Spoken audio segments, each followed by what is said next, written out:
So the Maamar started off with the seeming inconsistency in the pasuk Padah BeShalom nafshi mikravli. First of all, Padah BeShalom itself seems to be incongruous, because Padah means, because BeShalom means there's no enemy. Padah, being redeemed, means there was a challenge, there was a threat. Especially Padah BeShalom and Mikravli don't go together. Mikravli means there's a war against me. Padah BeShalom means I have no enemy. So how does Padah BeShalom and Mikravli go together? And the Maamar specified that the Shalom in this pasuk is the ultimate Shalom. There's no enemy, the enemy became my best friend. Oyavim Gemurim. The Mikravli, the word Krav, the term Krav for a war, describes the most intense war. When you're close to the enemy, you're fighting from close proximity. It's the most dangerous and the most intense war. So the two opposites in the pasuk are to the furthest extremes.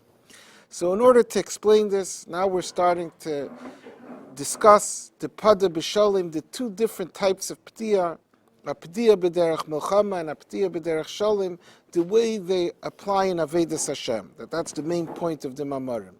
So in Avodas Hashem, the war, the Padah that we're referring to always is the Padah, the redeeming of the Nefesh Elokis from the challenges, the threats of the Nefesh HaBahamis.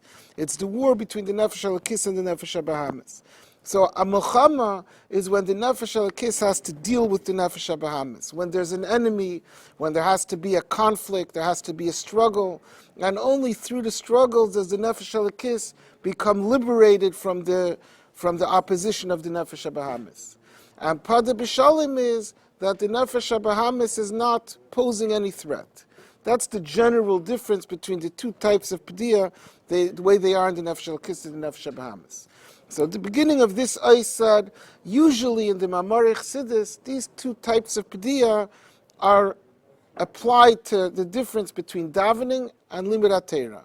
In Tefillah, the Nefesh Elokis has to engage the Nefesh HaBahamis, convince the Nefesh HaBahamis, communicate with the Nefesh HaBahamis. And Torah is Mumayla Lamata. Torah is like an automatic birur, so that's usually the example of Padah BeShalom. In the Maamar of the Mittler Rebbe that this Maamar is based on, the Rebbe said there the Mittler Rebbe shows both types of Padah the way they are in davening. That in davening itself, we have two ways of the Nefesh Elokis affecting the Nefesh HaBahamis, and that's what we're starting today, where he's listing the two types. Ha'ava de b'chol levavcha, a few lines down in Eis Gimel. So basically the goal in davening, in Avodas HaTefillah, is that a person should bring himself to love the Eibishter. So during davening, we're at length, in detail, discussing, mentioning, and thinking about different aspects of the greatness of the Eibishter, in order to bring out in our own selves, in our own neshamas, a feeling of love for the Eibishter. So in this, there's in general three different approaches that in Chassidus are tied to b'chol levavcha, b'chol nafshecha, or b'chol meidecha. B'chol levavcha is when his beinunus, the thinking about the greatness of the Eibishter, is in a very rational way. In general, that's Psukei de Zimra. In Psukei de Zimra, we speak about the greatness of the Eibishter from a worldly perspective, so to speak. We speak about Remes v'Tziper Kanaf, about the creatures and the animals, and V'atamachayes Kulam, the nourishment that the Eibishter gives. It's an explanation that's comprehensible even to the seichel of the Nefesh HaBahamis, to human intellect. It's a way of convincing human intellect ourselves, oh, look how great the Eibishter is to me from a worldly perspective, and therefore love him. And that brings b'chol levavcha, that b'shnei yitzarecha, like Chazal say, that we convince the Nefesh HaBahamis also to be a participant in loving the Eibishter. Then there's b'chol nafshecha. In general, that's Birchas Kriyas Shema. In Birchas Kriyas Shema, we're speaking, so to speak, not in the language of the Nefesh HaBahamis anymore. We're speaking about the Malachim, the Ifanim v'Chayis HaKedesh, one type of Malachim, and Kadesh, Kulam Kadeshim, Kulam Ahuvim, Kulam Brurim, about the higher Malachim who say Kadesh, Kadesh, Kadesh. You're not saying an argument that's going to be convincing to the Nefesh HaBahamis. He doesn't know from Malachim. The Rebbe said a few times a story about how the Rebbe Rashab was once traveling with someone who was a maskil, who was a little bit of a free thinker, and he questioned certain things. So in the course of the conversation, the Rebbe Rashab said to him that a person travels somewhere. So there's three different parties. There's the traveler. The traveler has the idea of his destination. He has something that he has to accomplish in the place where he's going to reach, and that's why he's going. There's the wagon driver. The wagon driver doesn't care this location or that location. It's all the same. His purpose is to make his salary. He wants to make the money he's going to be paid for taking this trip, and that's why he's going. And then there's the horse. The horse is going because he's getting fed hay, and he wants to get the hay, so therefore he runs, he pulls, because this is the way he's going to get the hay. He doesn't know from anything else. He doesn't know from a salary. He for sure doesn't know for any ideals, any goals that the traveler has. So the Rebbe Rashab said, "Zieh der Fahr, was der Pferd tracht haber, then in the Malachim kein Malachim nicht." Just because the horse doesn't know of anything greater than hay, that doesn't take away, negate the existence of the Malachim. There's higher things he doesn't know from them. In the same way, the Nefesh HaBahamis knows hay. It understands the Psuki de Zimra, because they were speaking in his language. The Malachim, the Berches Krishma, there, it's mainly as Beinunus that's related with by the Nefesh HaLakis. That's B'chol Nafshecha. In a sense, it's a higher love, because that's a love that brings out the intense longing of the Nefesh HaLakis by realizing the Kaddish, Kaddish, Kaddish, how the Malachim are bottled to the Eibishter. In an indirect way, it affects the Nefesh HaBahamis, because these Eifanim, these Malachim, are the source of the Nefesh HaBahamis, but not in a way that it's not its language. And then there's B'chol Moedecha, which we'll discuss in the Maamar. So now we're going to say how these different aspects of davening connect with the Padah BeShalom and Padah B'derech Milchama. He says, "Ha'ava de b'chol levavcha." The first level, the ava of b'chol levavcha, ava where you're communicating with your nefesh habahamis, shemitzad bechinas naran. That's connected with the nefesh ruach neshama. That's connected with the pnimiistic keiches, the faculties of the person. That's a Padah B'derech Milchama. In general, we said that Padah BeShalom is you don't have an enemy. And therefore, the Rebbe is going to have to explain what would be the difficulty in saying this is called a Padah B'derech Milchama. He says, Ime yes, even though, Shagam al yidei ahava zuhu peil, Shagam nefesh habahamis yila ava savaya. Seemingly, even the lowest level of ava, the b'chol levavcha, the psuke de zimra, is influencing the Nefesh HaBahamis. The result of thinking about the greatness of the Eibishter in a rational way is that the Nefesh HaBahamis says, wow, I also have to love the Eibishter. I also have to be impressed by this. So seemingly that's Padah BeShalom, because we transformed the enemy. We got rid of the enemy. The enemy is joining us. B'chol levavcha b'shnei yitzarecha, like Chazal say, the level of b'chol levavcha is that you're including shnei yitzarecha, that even the Yitzhahara is joining into the love of the Eibishter. Nevertheless, this is called b'derech milchama, not b'derech shalom, even though we changed over the enemy. He says, mikol mokeim, nevertheless, mikivan sheha ava, de b'chol levavcha, hu mitzad ha'avana ve'ha'asaga shelikus u'teiv. What's the root of this ava? What's bringing out this love? The greatness of the Eibishter, the Nefesh HaBahamis and the Nefesh HaLakis coming to appreciate how great the Eibishter is. That the Eibishter is good. It's good from the perspective of the Nefesh HaBahamis, because the Nefesh HaBahamis likes good things, and we speak about how all the good things in the world are provided by the Eibishter. So it's all the understanding in a rational way of the greatness of the Eibishter. It's seichel, it's rationale that brings out this love of b'chol levavcha. Umikivan sheseichel hu bechinas pnimi. Since seichel, by its very nature, rationale, thinking is pnimi, it works in a way of hislapshus, of being involved, of engaging, of dealing with whatever has to be convinced. Shemislabish ba'adavar shepayel by. Rationale means that when the Nefesh HaLakis is using seichel, is using intellectual arguments to convince the Nefesh HaBahamis, so there's engagement. The Nefesh HaLakis, they have to communicate with each other. There has to be a convincing. that engagement is a milchama. So even though the nefesh habahamis is going to end up being convinced, since they have to communicate, they have to deal with each other, that's not a p'tiyah b'derech shalom. For that reason, that goes under the category of milchama. Harei muvan is understood. The pe'ulas nefesh halikis b'nefesh habahamis, the effect of the nefesh halikis on the nefesh habahamis, shetei v'savaya, in b'chol levavcha, this level, that influence, that effect that the nefesh halikis has, that the nefesh habahamis should also love the Eibishter, who al yidei nefesh halikis mislabeshes b'nefesh habahamis. Seichel, by its nature, means they're communicating, they're engaging. The nefesh halikis is connecting with the nefesh habahamis. What does that mean practically? Shazbeininus shal nefesh halikis. In this level, the hisbeininus of the nefesh halikis, the thinking about the greatness of the Eibishter, tzricha liyes has to be b'inyanim ka'elu u'ba'efen, has to be both the subject matter and the language and the manner of thinking of the greatness of the Eibishter, has to be shegam nefesh habahamis yichayla lahasig.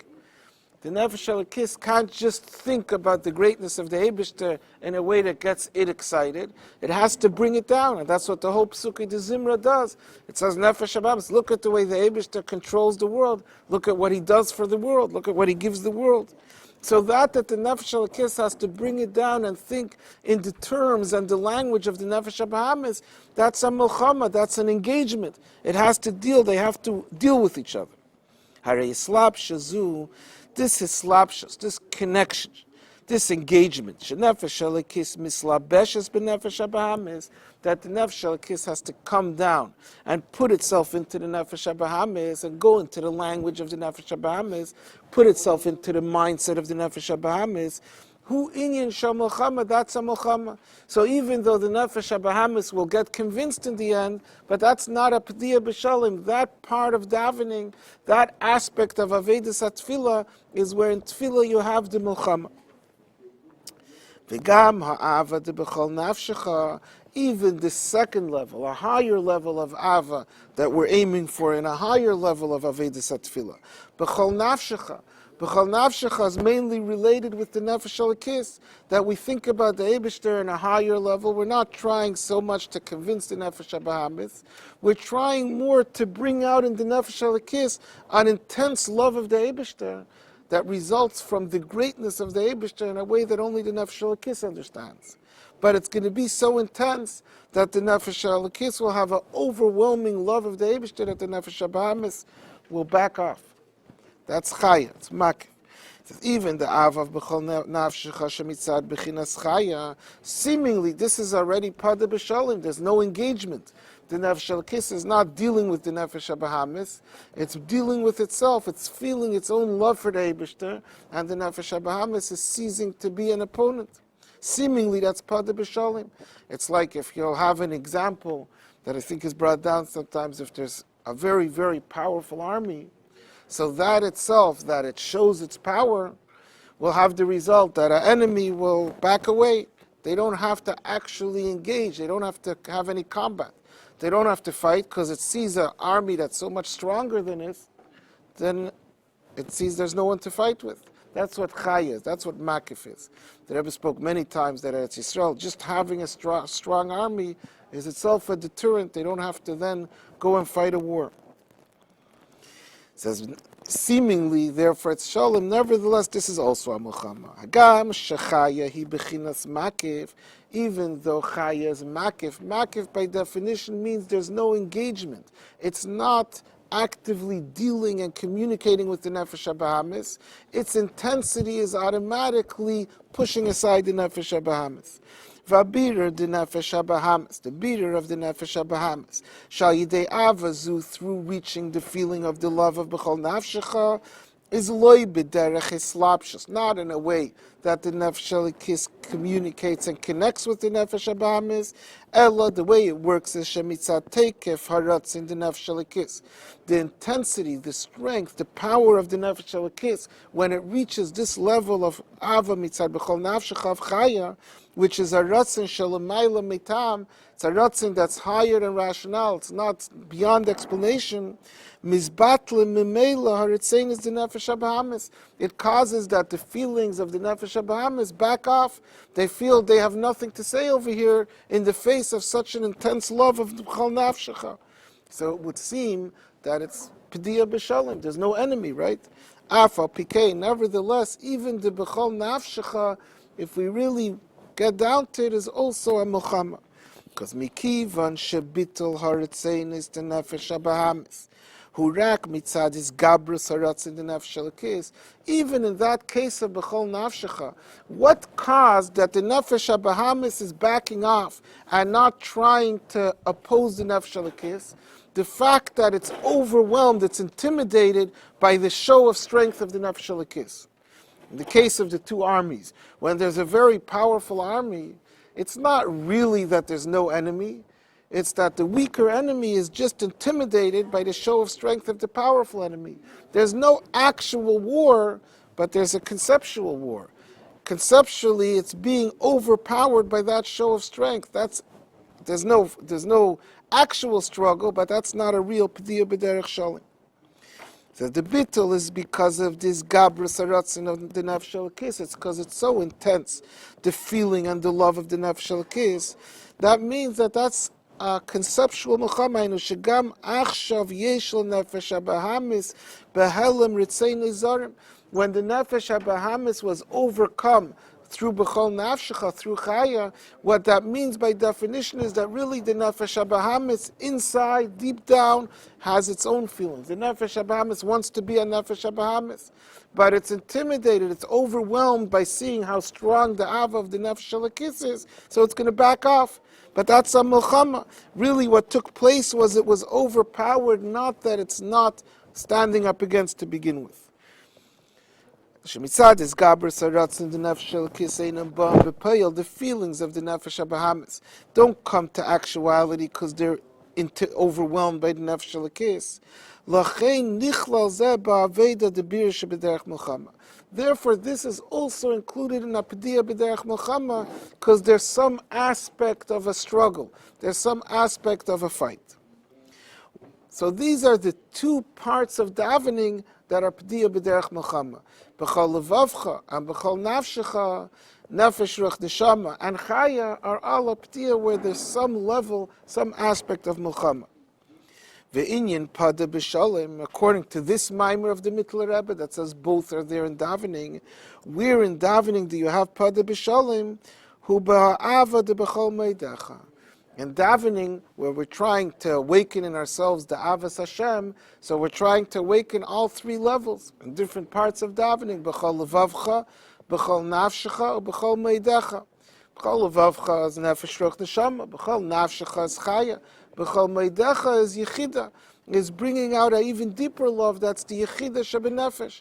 Yechida is the sense that yechida liyachta, hu levadei v'efes ulasei, that where I'm alone with the Eibishter, where I bring out, I access that level of my neshama, that I feel over there that there's nothing that exists except the Eibishter. In that level where I'm tuned into my yechida, there's no struggle. There's not even a conceptual struggle, because there isn't any nefesh abahamis. There's no possibility for any other itzeinus. It's Yisrael u'malka. It's only Yidden and the Eibishter. Says, where is there the Padah BeShalom of davening? Is in the Av of B'chol Meidecha, Shemitzad B'chinas Yechida, that's the love, that's an expression of the Yechida Shebenefesh. That's a love that comes from us accessing the Yechida Shebenefesh. Kikivan Sheb'chinas Yechida. Ein Kenegda L'umazah. In Yechida, there's no L'umazah. B'vaya de B'vaya Leislahu. The Gemara says, that someone who sees from the distance a person on a hill or in a hole, and the person passes away, and before he passes away, he identifies himself, I'm so-and-so, this son of so-and-so, please give my wife a get, so she shouldn't become a Yavama, or let her know that I died, so she should be permitted to get married. So he can use that identification that the person identified himself before he died to tell the wife that she's mutter. Yeah, even though afterwards they couldn't do any identification. So the Gemara asks a question. He heard a voice. All he knows the identity is from sound. Maybe this was a shed, and the shed came and pretended that he's this person in order to cause all the wreak havoc. So the Gemara says no, he knows it's not a shed because he saw, even though it was from the distance, but he saw that this figure, that this person, before he saw he had a shadow. And a shade doesn't have a shadow. So the Gemara asks, what do you mean? But a shade also has a shadow. They can make themselves have such a physical existence that they even have a shadow. They block the sunlight. The Gemara says, true, but here he saw a human being, the shadow also has a shadow. There's like a double shadow. Bevaya islahu, bevaya de bevaya leisli. He says they could have a shadow, but not a double shadow. A human being has a double shadow. His shadow has a shadow. And this person that he saw in the distance, he saw the shadow has a shadow, and that's why the wife is mutter. That's what the Gemara says, which is a halachadik thing. And Chassidus takes out, this is a very, very fundamental Gemara. It says, what does that mean, a human being, his shadow has a shadow? The shadow is makif. We have a chaya. There's a shadow of a shadow, which is yechida. Yechida exists only in Kedusha, only by Adam, only by Adam al-Aliyah. In Klippa, in Shadim, there could also be a shadow, there could be a makif of chaya. Chaya means that there's nara, nefesh, ruach, neshama, there's our faculties, there's our seichel, there's our rationale. But then sometimes we could love the Eibishter, like he said, l'mayla min hatam, beyond seichel. Klippa could have that same thing also. You could love in Yanei Elam Haza in an irrational way. We could love to do Averis in an irrational way, where it's not convenient for us, it doesn't make sense for us. So the Nefesh HaBahamis can say, oh, I have that also. I also have a Bevaya, I have a shadow, I have a Makif. I could do what I'm doing in a way that's above Seichel, above my faculties. But then there's Yechida. Yechida is the level of the Neshama that it's only us and the Eibishter, that there's nothing else exists. In Klippa, there's no equal to that. There's no level of Bevaya de Bevaya. That's the sign. So Bevaya de Bevaya, this Gemara is the idea that in Yechida there's no corresponding level in Klippa. When a person accesses the Yechida, in that level there isn't a possibility of Nefesh Habahamis. Not it overpowers. In that level of loving the Eibishter, there's no possibility of loving something else in the same way, but this has to be a stronger love. L'chein, therefore, k'shemizgalis bechinas hayechida, when yechida is revealed, when a person accesses, when he loves the Eibishter in the level of yechida, mizbatel halumazeh, the lumazeh is not overpowered, it's not intimidated, it's not overwhelmed, and there it knows it doesn't exist. In Chassidus it says, we say in davening, that v'yachid levaveinu la'avel yira es shemecha. Birchas Kriyashma. Literally, v'yachid levavenu, I should only love the Eibishter, and I should only fear the Eibishter. V'yachid la'avel yir. See this, it says the meaning is much deeper than that. Not I should only love the Eibishter, and I should only fear the Eibishter. The v'yachid is I should access my yechida, I should have such an intense love and fear of the Eibishter that that's only possible by the Eibishter. That such a love can't exist with anything else. It's not possible to love something else in such an intensity. It's not possible to fear something else. And therefore, when I have that level of love, automatically it's only for the Eibishter. There's nothing else that could exist. The Rebbe once went to be Menachem Avil.